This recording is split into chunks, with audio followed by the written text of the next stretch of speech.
Broadcasting from the business capital of the world, this is the Podcast Business News Network. We are back with Dr. Mamiko Odegard. So excited she's joining us here again as a psychologist, relationship therapist, best-selling author, and so much more. Dr. Mamiko, welcome back. How are you today? Oh, thank you so much for that warm welcome. I'm thrilled to be back over here and eager to share my message. I love it because, we learned a lot last week. And if you missed the show, you got to watch it. But, it was about why we need to start with ourselves first, right? Real self-care. And you mentioned that the quality of our relationships with ourselves determines the quality of healthy or unhealthy relationships with ourselves and others in our lives. Do you want to kind of talk a little bit about that? Tell us, just a quick Yes, little that's recap. exactly Thank you. right, Jill, because what we find are partners that are the mirror of what we're Mhm. missing. And so we keep repeating the past unfinished business, if you were, as it is. And so the one that sticks with us and we get attracted to could be somebody that repeats our hurt emotionally, physically, mentally, and keeps us stuck in low self-esteem, self-loathing, insecurities, and self-defeating behaviors. And I'm sure that your listeners are eager to learn, okay, so what do we do? How do we become our best selves, which is what this whole podcast is about. Beautiful. And thank you so much. We're excited that you're back as such an expert, as a pioneer in your field. And again, congratulations on being our professional of the year. We are thrilled to have you here. Let's talk a little bit about how and where do we really start to create that person or relationships that we so intensely desire? How can we help ourselves to help everything in general? Well, there's really an easy formula Oh, that I've been using for probably close to 30 years with just an incredible 100% success rate, if you can believe this. And that is whether I work with an individual or with a couple, I start with an exercise that I call getting to know you. And oh, getting to know you is really finding out about each person's family background. And we start with the parents as an example, with oftentimes with the father and then down to the mother and then whoever is the oldest child. And I have each client, even if they're a couple, describe their family characteristics and personality traits. And then we begin to do this for each and every person so that what comes about is a pattern, a network of how that person, that client, or that couple became the persons that they are. And then from beautiful. there, I can really go through specific strategies that really address the pain and the hurt and the shortcomings and the patterns that are unhealthy that they think are normal. And so this relationship gives me more information than any sort of psychological assessment. And that's Hmm. why I've been so gung ho on this because I really get to know the essence of the person. They're not categorized in different settings and labeled, but instead, I get to know each person and where the struggles really come from. And some of these struggles are from childhood, from past relationships, from past, there's a lot, right? Is there a Yeah, that's commonality right. that you see a lot of? Because right, because what happens is that as I go through, I'm really researching as to where the pain and hurt are coming from, and it's usually from trauma. And so I want to give you some examples of trauma. And in fact, what's truly, truly alarming is that the Substance Abuse and Mental Health Services Administration estimates that two-thirds of children experience at least one traumatic event by the time they're 16. So, can you imagine a young child being Ah, exposed to loud arguments and how stressful that must be, where the parents are screaming, yelling, name calling, swearing, and it could be with them, it could be with another child, it could be Yeah. with the husband and wife or the partners.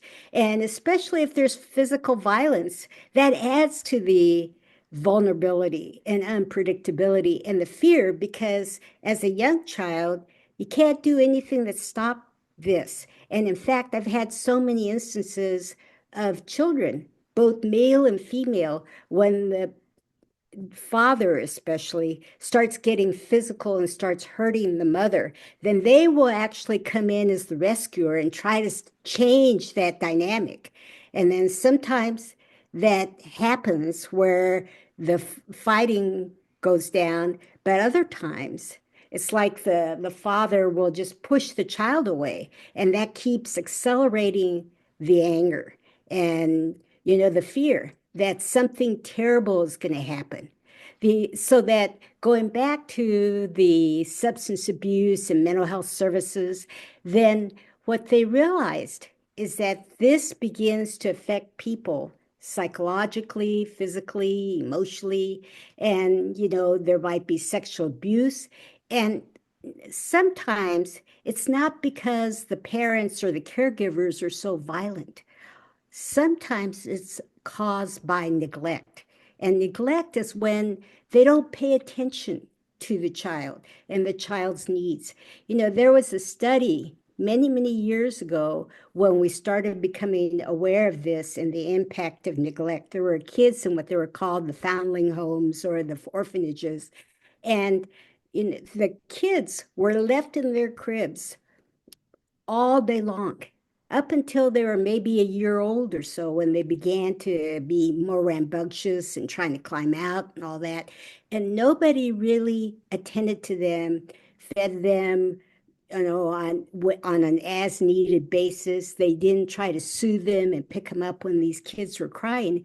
And so the kids then internalized the trauma because they were feeling abandoned. They were feeling, uncertain about their caregivers. And so these kids then grow up, number one, if you ever talk to anybody or reach out to anybody and try to give a child or an adult a hug, they're as stiff as a board. It's like putting your arms around a tree or something because they begin to feel disconnected from these individuals. They begin to develop that mistrust of others, that the environment is really a hostile place. It's not there to meet their needs. And so if you look ahead to relationships, then you begin to see why certain people, kids, grow up and they have relationship difficulties. They don't know how to communicate their feelings. They don't know how to resolve differences. They don't even know how to start the basic friendships. So I'm just saying that this is a horrible thing that we have to be aware that, by the age of 16, that two-thirds of these kids, of any kids, at least in the westernized countries, then are experiencing trauma, and then that gets exposed and layered with adult life. And if I could say one more thing about Say that. whatever you want to say. I love listening to you. You're so full Okay. of information that's so helpful to all of us. Okay, great. Thank you for that encouragement. But anyway, I just want your listeners to know that in 1991, there was a study by Dr. Fellini, who was the lead researcher, and Kaiser Permanente, which is a huge HMO. Well, they, examined 7 adverse childhood experiences, and they did a completed questionnaire. So the first was psychological, where there's blaming, there's unrealistic expectations, there's put downs, there's name calling, so forth. And then there's physical, where Yeah. there's repeated punishment that could be unpredictable and intense. And then also the sexual abuse, such as molest and rape, would take Hmm. place, as well as violence against the mother that I had mentioned, and then living with a household member who had Uh, chemical dependency that begins to affect the child because that's how the child then learns to deal with problems. Well, they're going to smoke, they're going to drink, they're going to use drugs, that sort of thing. And then if there is someone in the family that is mentally ill or suicidal, then the child sometimes becomes like the adult and has to Yeah. protect, take care of that person. And then things are really damaged. Number seven, in terms of adverse experiences, when a person in the family is incarcerated. And you can imagine the shame and the guilt and the loathing that Yeah. begins to take place within the individual when you have a mother or father or both that are incarcerated. So I'm Uh, saying to you that, you know, half of the people in Fellini's study endorsed at least one trauma, which is alarming of these 9,500 people that responded. And then at least a quarter of them reported two or more. So there were multiple traumas. So you can, and the important part of Fellini's study is that as we grow up to be adults, there are increased risks for adverse behaviors such as chemical dependency, anxiety, depression, PTSD, and importantly, medical diseases, lung disease, heart disease, cancer, STD. Yes, sexually transmitted diseases, because if you're not really loved and cherished, it makes it easier for you to just look for love elsewhere. And one way that people mistakenly think about love is to have sex with somebody else, and so there's all kinds of headaches, fractures. And so not only are there emotional effects, there are the physical effects and enhanced chances of some serious diseases occurring in the future when there's been one or more cases, episodes of trauma. Amazing. Thank you so much. Uh, wow. You have so much information, and I love hearing you. And you are just so you're saving a lot of people, not only relationships, but themselves, right? Explain that to me because that's what you're doing. And I know you love the work you do, and you clearly are so passionate about helping. And we are here talking to Dr. Mamiko. I don't know if you are just tuning in, Dr. Odegard, our professional of the year. Just want to remind everyone, as an amazing person who she is, a psychologist, relationship therapist, author, and so much more. She's joining us here live today on the show, and we're talking more about, creating, the better you, the better me, the better you, and the better us, because that's going to only help you attract that better person in your life. And yes, we've all had some family trauma, all different things, but it's just fascinating to me that you can heal from this, right? I have, by you talking, I'm going back to my childhood and what happened with my parents. And it was a bad relationship. And I saw a lot of cursing, of fighting, a lot of cops, a lot of abuse. And I look at myself at 47, and I say, well, this is probably why I'm still single, why I still don't trust men. Even though I feel like I'm fine, I guess I'm not. But like, there's so much trauma, and it's okay to have trauma because we're not alone, right? I don't want to start crying, but Oh, it's so that's true. right. Thank you. Exactly. You Yeah. you are not alone Thank because you. almost all of us at one time or another has experienced trauma. And even when we come from loving, healthy families, trauma could happen. So let me give you an example in terms of an African American, or like myself, when I came to the US from Japan. You know, my family, like yours, Jill, wasn't the healthiest. In fact, it was very dysfunctional in many ways. But what kind of added to that and to my shame and, low self-esteem was the fact that kids bullied me and they called me names. And that went on not only from the time that I entered the US and began to understand what they were doing. And even if I didn't understand at the very beginning, I could tell by their gestures as they made these sorts of gestures and taunted me. So this is something that I want you to know went on all during the time that I was growing up. And it followed me even, and you know, to some degree, this was a slight bit of trauma because when I got older and started dating, because I had the communication skills, I had the deep friendships and all that, I was widely and deeply accepted by my peers. But when it came to dating, I, as an Asian person, wasn't good enough for the parents' son, especially the mother, disapproved of me. And so I want you to know that we are all in this together to become healthier. And if I could, I'd like to give you an example of a VIP day that I did this weekend because the results were miraculous. And we did this all in 9 hours, believe it or not.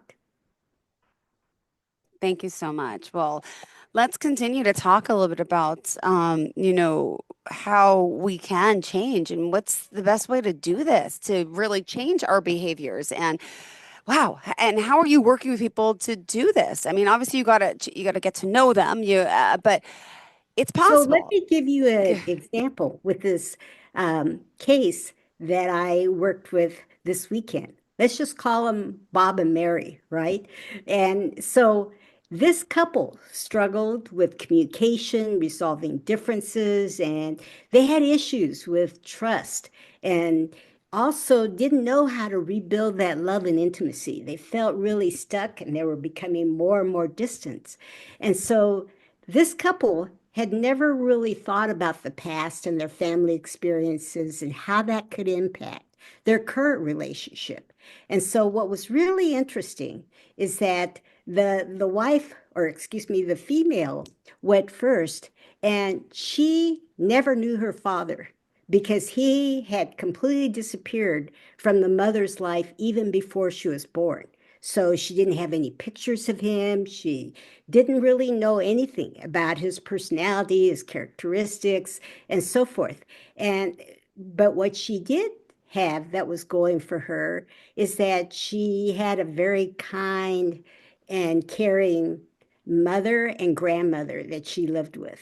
Unfortunately, neither the grandmother or mother would really show her physical affection or have the verbal affection of I love you, you are such an incredible child, we are so proud of you, or I'm so proud of you. She didn't ever hear these things. And so can you imagine going through life, and so she's doing the best that she can. She thinks this is all normal. And that normal, I really want to stress, because what we grow up with, that's what becomes normal for us. And so, we tend to follow almost like a movie script that's been written out for us. And it's only when we're enlightened that we can change that script and the outcomes. So, going back to this Mary, then, in order to connect with others more deeply and to make sure that she didn't do anything to rock the boat with grandma and with mom,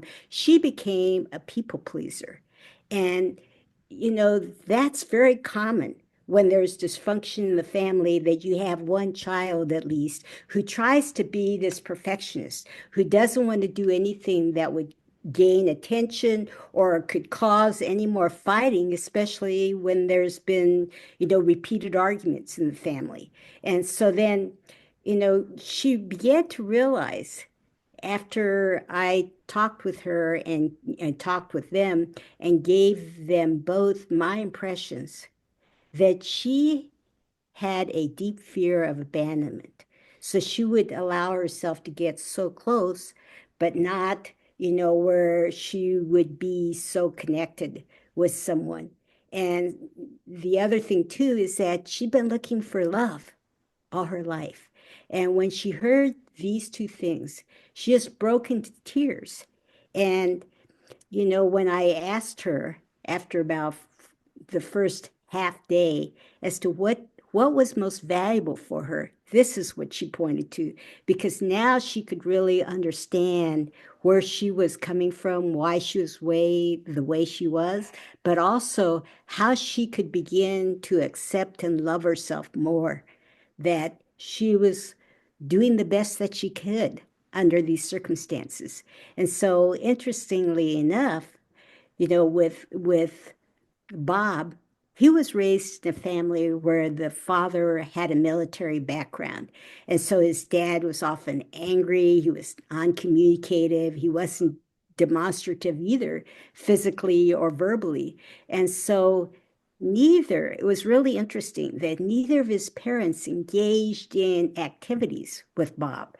And so Bob kind of just went through life raising himself, and he began to do his own thing, which really got him into trouble later on because he didn't communicate that. And especially in this relationship with Mary, he wasn't communicating really important decisions and just taking action. And she would find out and would be really so upset, which is where the mistrust came in. So I just want you to know that I was truly, truly amazed and so proud of this couple because within the 9 hours that we spent together, I taught them how to start a conversation so that the other Wow. person didn't feel defensive but could be open and honest. And then I taught the person who was listening to listen for three things: to listen, to hear, to intellectually understand, and the third is to have greater compassion and heart.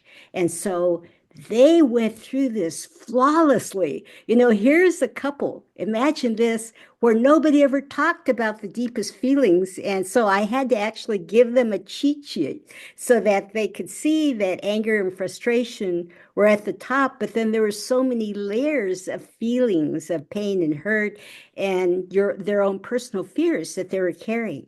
And so they began to really empty out their bucket of feelings, and they just looked at themselves, they apologized, each accepted the apology that and made amends, and they also, made a direct request to each other as to how they were going to behave, what actions they were going to follow, what agreements in the future so that they wouldn't ever have these conflicts.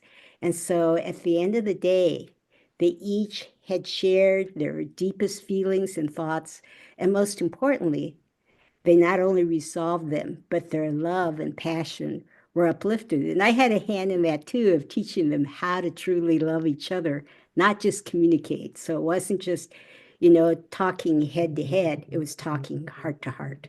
So that's an example of how, transformations can happen so quickly.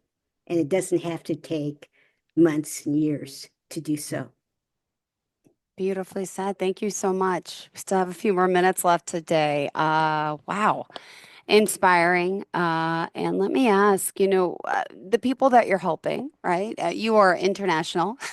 You are, by the way, this is our world class, world renowned doctor. And we're excited that she's here because she's helping people, whether you're hurting, whether you're in need of wanting more love, just to up your performance in general. But life is worth it, right? And there's even like on your website, hold on, I saw it before, an endorsement by Joe Theismann, right, from the NFL. Dr. Right. Mamiko Odegard is a top coach and international best-selling author whose caring love and respect for all is clearly evident. She gives you quick, life-changing insights and proven strategies to become your best self, to gain success, happiness, and love you desire. Ah, ah, Kind of says it all, doesn't it? That's what yeah, we all but I mean, and there's plenty of other people who are talking about, all the work that you've done to help them with your workshops, with your coaching, one-on-one, with your affirmations. Wow. So unfortunately, we have to kind of wrap up, but always love speaking with you. Well, I love speaking with you, and I just want our audience to know that my new website, actonlove.com, is now live. I'm going to still make a few changes that are on there, but you'll see my phone number on Act on Love, and soon, hopefully by our next podcast, then you'll be able to actually write in or text in your name and phone number, and you can get an automatic response from me so that way we can get connected with each other even quicker. So I care about you. thank you for your time today. And I wish you, and Jill too, especially, love, happiness, and success because I'm committed to these things for you. Beautiful. Thank you so much. Pleasure having you back as always. And we love speaking with you. Thank you again. Again, go to drmamiko.com. That's DRMAMIKO.com for more information. Find her on Facebook, YouTube. And she's everywhere. So you could just Google her name or call her at 480-391-1184. Thank you. Thank you. Have a fantastic day, sweetheart. We'll talk soon. Bye bye.